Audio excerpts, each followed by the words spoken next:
All right, I have a question for you. So do you know what relationship goals are?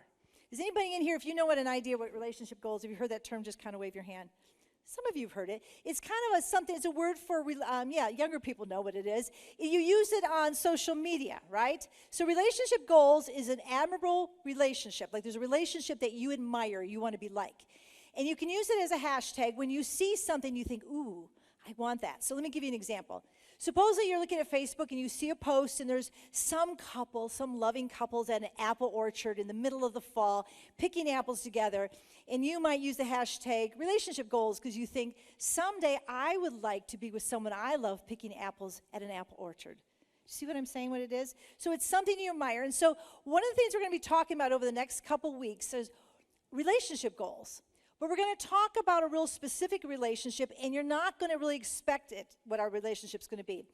It's a relationship that every one of us has, but it's not something you often think about, and that is, it's your relationship with money.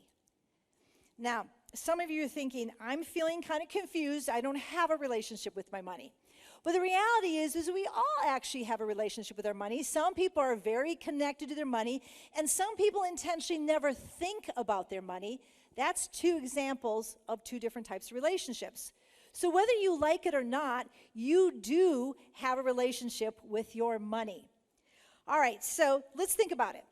When you think about your money, how do you feel when I just start talking about money? So what are some of the emotions that kind of come to you right now as you're sitting there? Do you feel stressed out? Do you feel like you are out of control with your money? Maybe you feel like you are keeping secrets about money, things that people don't know, or maybe you're even hiding money from people in your life.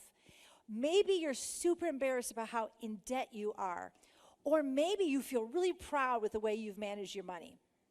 Those are just a couple examples of relationships with money, but everybody has them, and there's a lot more varieties to it. So today, that's what we're going to focus on is our relationship with money and what we can do with that relationship, how we can improve that relationship. So I want you to use your imagination, and I want you to imagine that you and your money are going to sit down together, right? You're going to get a nice cup of coffee or your favorite beverage, and you're going to sit down and face each other and have a little conversation, a really open and honest conversation. What do you think would be the first thing that your money might say to you? So this is going to be my suggestion. The first thing that your relationship maybe with your money would say to you is, I can add meaning to your life, but I'm not the meaning of life. Sounds like your money is pretty smart. In fact, that's an interesting quote because it sounds a lot like something Jesus would say. But let's think about it. Why would your money say that to you? Why would your money be reminding you that it is not the meaning of life? Well, I think probably because your money sees all the stuff in your house, right? Because we all have a lot of stuff. We are Americans. We love our stuff. We like to gather lots of stuff, and then we like to upgrade our stuff, and then we like to double our stuff. We like stuff, and we fill our closets, and we fill our houses, and we fill our garages, and then we rent storage spaces, and we pay monthly to have more stuff. Now, no one here is surprised by that. We all know we have a lot of stuff. Unless you're a minimalist, you just have a lot of stuff. It's just part of who we are as Americans. And so I want us to think about that for a minute, and then I want us to think, what would Jesus say about all that stuff? Now, I'm going to read to us out of the book of Luke, but first let me tell you the circumstances in when Jesus said this, because that's always important. What's the context? So Jesus is teaching the truth of the gospel to a crowd. And somebody, I can imagine this in my head, some guy yells out, hey, Jesus, tell my brother to divide the inheritance. Now, you need to understand, in the early first century, the oldest always got the most inheritance. And so some brother's feeling the pinch of that, and he's saying, Jesus, tell my brother to do the right thing. We all can kind of understand that. We all have family members that need Jesus to talk to them, right? And so he's saying, Jesus, can you do this for me? And Jesus responds with this verse. And it's sort of sobering when you hear it. So this is Jesus' response. Then Jesus said to them, watch out. Guard yourself against all kinds of greed. After all, one's life isn't determined by one's possessions, even when someone is very wealthy. Ugh. Jesus doesn't stop there. He goes on to tell a parable. It's a great parable. Some of you probably know this. The parable he tells is about a guy who has a lot of money. And that guy just has all kinds of money. He's done really well financially. And he decides one day, I'm going to tear down the barns I have, and I'm going to build bigger barns, and I'm going to fill them. I'm good with money. And then, only then will I start to enjoy it. Maybe I'll retire, or maybe I'll begin to relax, and then I'll enjoy my money. But there's a sad ending to this parable. Turns out the man dies that night, and he never gets to enjoy his money. And no one really likes to hear that story, because that story is this great reminder to us is that while we may be good with our money, we may be good at making money, if we're not careful, greed can be an issue, and money can begin to enslave us. Now, nobody ever thinks about being enslaved by money, but it happens to us all the time. It's a really common thing. We just feel driven for more. You know, a lot of things through the years, I've taught a lot about money through the years, and people often say, I don't have a choice. I have to work this much because I have a family to support.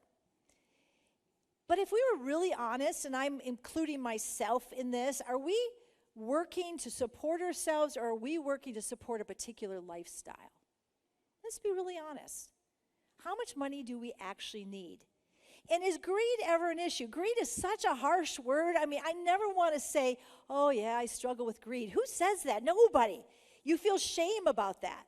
But the reality is Jesus is letting us know that greed is probably more common than we want to admit. And Jesus is so gracious because he lets us know so that we can deal with it, we can confess it. But it's an issue in our culture. It's something you're not alone in. It's a common struggle for all of us. So here's something you may not know. Every Wednesday, we post on Facebook something called Going Deeper. And some of you have been following it because we often use congregants from this congregation to respond to the sermon, to kind of think about the sermon itself. But this coming Wednesday, we're doing something a little different. If you go there, you are going to have the opportunity to do some determining of what is your relationship with money. And what I mean is there's going to be a money relationship assessment. There'll be a link there on Facebook on Wednesday. And you can click on it and you can take a money assessment. You can see what is your relationship with money. It will take you all of 5 minutes, or if you want to go really slow, maybe 10. But it's really quick and easy. I already have done it. And there's going to be 4 possible outcomes to your assessment about your relationship with money. You could either be living the dream, going steady, it's complicated, or on the rocks. So you're all going to have an opportunity to kind of just self-assess, where am I when it comes to money? What is my relationship with money? So I encourage you this coming Wednesday to jump on there and do that and start having an honest conversation with yourself. But let's now continue the conversation with money. We're still sitting across from our money. Take another sip of coffee. What do you think is going to be the next thing that money might tell you or say to you? Maybe your money would say this: the moment you think you own me, I actually own you. Ooh, that's kind of harsh and threatening, right? Doesn't sound like money's being nice, but the reality is when we have really honest conversations with the people we love or the people we're in relationship with, sometimes we have to have difficult conversations. Sometimes we say harsh stuff. But money is still nonetheless speaking a truth here. Money is telling us something or asking us something. Who's actually in charge of your money? Are you in charge of your money, or is your money in charge of your money? Or is there maybe a third option? So now I want to read to you out of the book of Matthew. There's all kinds of scriptures throughout through the Bible on money. And this is in Matthew 25, and this is another parable. And this is a great parable, probably familiar to you. We're not going to read the whole thing, but listen to this. The kingdom of heaven is like a man who was leaving on a trip. He called his servants and handed his possessions over to them. To one he gave 5 valuable coins. To another he gave 2. And to another he gave 1. He gave to each servant according to that servant's ability. And then he left on a journey. Now, after a long time, the master of those servants returned and settled accounts with them. Okay, so we have this interesting little parable. And when you listen to parables, you always have to think about who is the God figure and who is the us figure. Because when you read a parable, it's supposed to teach us something about our relationship with God. So let me make it really clear. The wealthy man represents God, and the servants represent all of us. Okay, so let's be really clear on that. And so now let's think about what it is we learn in this little parable. What is God trying to talk to us about in terms of the kingdom of heaven? The first thing you need to note here is that the man did not give his money away to those servants. He gave them money to manage for him. Now that's a slight difference, but an important difference. He did not give away his money. He gave them a job. The job was to manage his money. The servants were money managers. They were not owners. Okay, so that means God owns all of our money, and we are simply God's money managers. Now, I'll be really honest, I probably ticked a bunch of you off just now. And the reason is we were thinking, no, it is my money. I am the one who got up for 40 years and worked a job I may have liked or not liked. I'm the one who has made sacrifices and saved. I'm the one who has invested. I'm the one who's had to manage it and work hard and work endless hours and not rest enough and gave up things so I could handle my money well. It's my money. But the hard truth here, the one that we don't want to think about, is that actually it's God's money. And you're like, oh, and it's our job to manage it. That God has given us this opportunity to take care of his money, but we're responsible to him. And that's a hard one to hear. And why is that important? Why would God teach us this, that he owns our money? Because it's like that story of the parable, the man with the barns. God owns the money because we can't take the money with us when we die one day. The money stays here. And money was never meant to enslave us. And money can cause us all kinds of problems and strife in our lives. And God knows that. So out of his love, he doesn't give us the money. He asks us to manage it. But ultimately, it is his money. Now, whenever I've heard this story, I've always been caught up in how unfair it is. Did you catch that? To one servant he gave 5 coins, to one servant he gave 2 coins, and to one servant he gave 1 coin. That's deeply unfair. I mean, think about it. But that actually represents the world quite well. Because some people are born into families that are wealthy. They have all kinds of resources, and they never go without. They never worry, will the bills be paid? Will the lights be turned off? They never have that worry. And then other kids are born into very poor homes, where you constantly stress about money, where you're constantly insecure. Or maybe you were born into a family where you had parents who taught you how to manage money, how to save, how to tithe, how to handle it. Or maybe you were born into a family where your parents just taught you really bad money habits, doing all the wrong things. You see, there's no fairness to this. We're all born into different circumstances. But here's the deal about that. That's not what Jesus is focusing on. What Jesus is focusing on is that we're all equally responsible for what we do have. He doesn't say people with more money have greater responsibility. No, he says we are all equally responsible to manage what we have. So that can be a little overwhelming. Because some of us, who hasn't made mistakes with their money? The longer you live, you can always sit back and point out to the places which, I wish I would have done differently. I had an opportunity and I missed it. Or, gosh, what a waste of money that purchase was. All of us have that. But here's the thing. God still expects us to grow and learn about money. He doesn't want us just to continue struggling our whole lives. He wants us to become better at it, to manage better than we do. So I want to share with you that right now we're in the middle of something called Financial Peace. We're offering it at St. Andrews. And it started actually 2 weeks ago, but it's not too late because it actually goes to the top of December.